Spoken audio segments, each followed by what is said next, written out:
Hello! ఇది మనం వేసిన బీట్రూట్ అనమాట. సో, బానే ఉన్నాయి. బానే గ్రో అవుతున్నాయి. కింద బీట్రూట్ ఆల్సో ఫార్మ్ అయితుంది. మొక్క ఆల్సో హెల్తీగా గ్రో అవుతుంది. అండ్ ఇదొచ్చేసి మనం పీకేసిన బీట్రూట్ అనమాట. కింద బీట్రూట్ మంచిగా ఫామ్ అయితున్నాయి కదా! వీటిని ఎందుకు పీకేశారనుకోవచ్చు. కానీ ఈ పని నేను ఎప్పుడో చేయాల్సింది. ఎందుకంటే మనం ఏసినప్పుడు విత్తనాలనేది చాలా దగ్గర దగ్గర పడ్డాయి.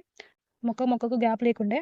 సో, కింద బీట్రూట్ అనేది లావుగా ఫార్మ్ అయితలేదు. అందుకని వీటిని తీసాల్సొచ్చింది. బట్ కింద చిన్న చిన్న బీట్రూట్స్ ఆల్సో ఫామ్ అయ్యాయి. అండ్ మీరిక్కడ చూడొచ్చు సింగిల్‌గా ఉండే మొక్కకి బీట్రూట్ ఎంత లావుగా ఫామ్ అయ్యిందో. అలానే ఇక్కడ 2 సీడ్స్ పడ్డ దగ్గర చూడొచ్చు. చిన్న చిన్నగున్నాయి. మరీ దగ్గరగా ఉన్న వాటినైతే తీసేసాను. వీటి లీవ్స్ మాత్రం ఎంత పొడుగ్గుందో చూడండి. ఒక్కొక్కటి నా చేతి కన్నా పెద్దగొచ్చింది. నా ఆర్మ్ కన్నా ఫుల్ పెద్దగున్నాయి.